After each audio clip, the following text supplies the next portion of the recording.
They go last to first, and they win the NFC North.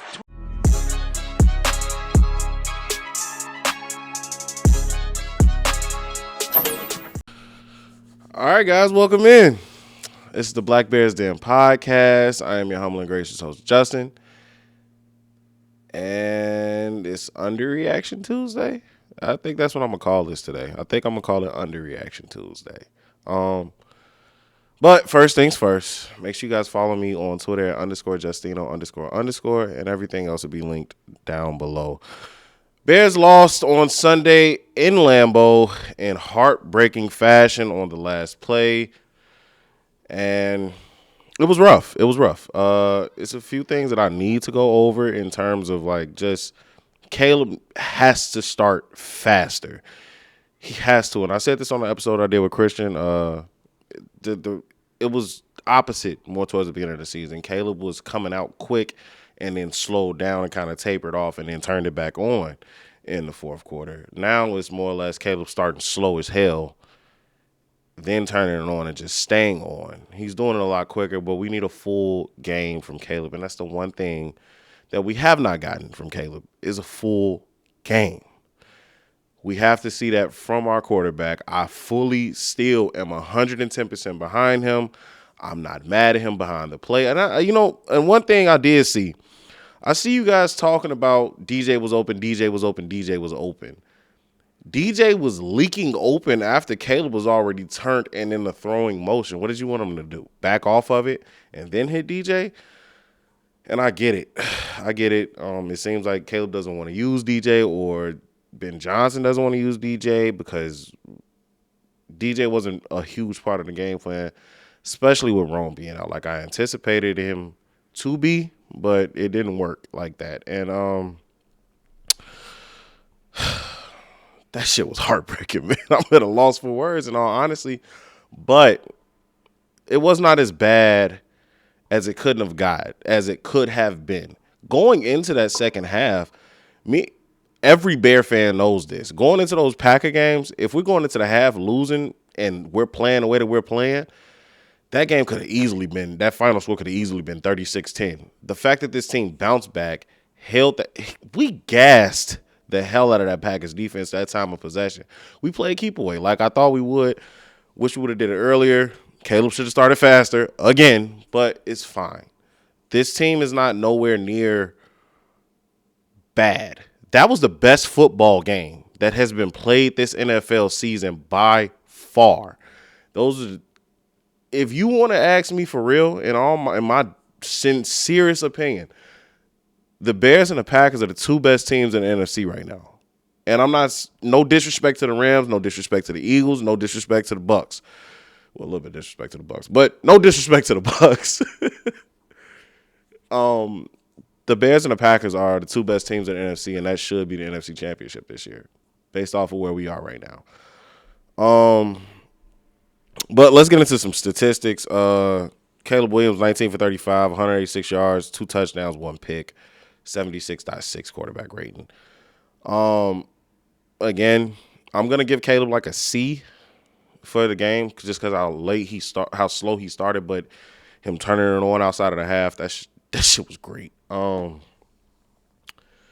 DeAndre Swift, 13 carries, 63 yards. Kyle Managa, 14 carries, 57 yards.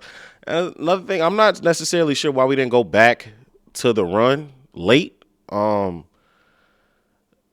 run was working on them because they were gassed. We gassed the hell out of that Packers defense, and I'm just not seeing why we didn't go back to it. But, I mean, hey, it is what it is. Defense we have no pass rush, and we all have said it. We all know Ryan Poles did not get another pass rusher opposite Montez Sweat. Outside of Montez Sweat getting home, did Jordan Love even – he was so good against the blitz. Jordan Love was entirely too good against the blitz, and we kept sending people. I didn't understand it. Just drop him in coverage. I don't know what Dennis Allen's game plan was, but that was not what we should have been doing. Jalen Johnson Again, he did not look 100%, but I mean, hey, if you're out there playing, you should be 100%. I'm expecting you to play the way that you should be playing. And Jalen Johnson, that's my guy. But that wasn't a great game from him. And then the only other person I had a serious issue with in the secondary, there's two. Jaquan Brisker, I swear that guy is not great in coverage. And I don't understand what you all are seeing.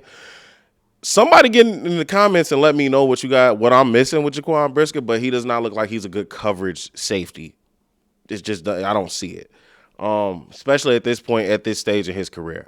I think I know what he is, and he's a box safety. He just needs to roll down and go hit. And then Chauncey. CJ Gardner-Johnson got cooked a lot yesterday. A lot. And I understand that, Kyler should have been there. Again, I don't know what's going on with that. Maybe we need to get a new medical staff in there because that's the third soft tissue injury with him. And he got hurt in pregame warming up.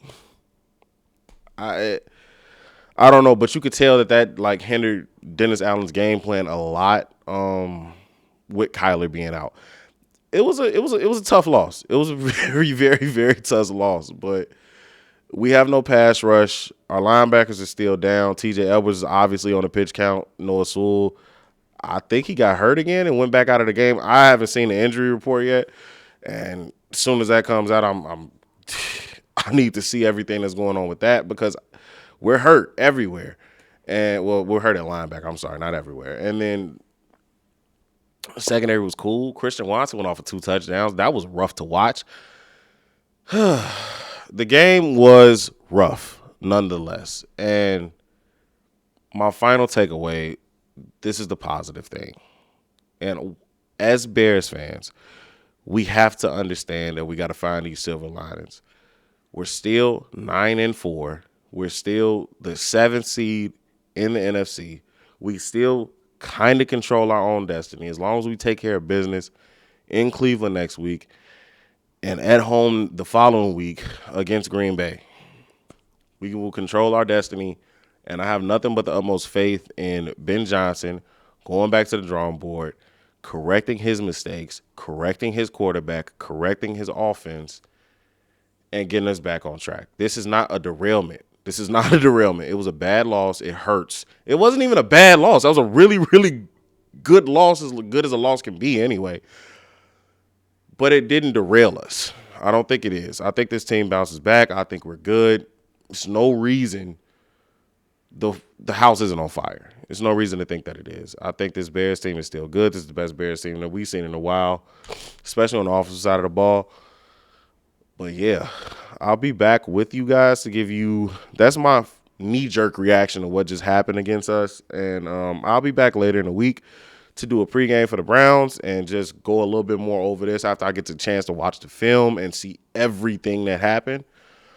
But other than that, you guys have a great day. Appreciate you for stopping in. Make sure to like, comment, and subscribe. And bear down.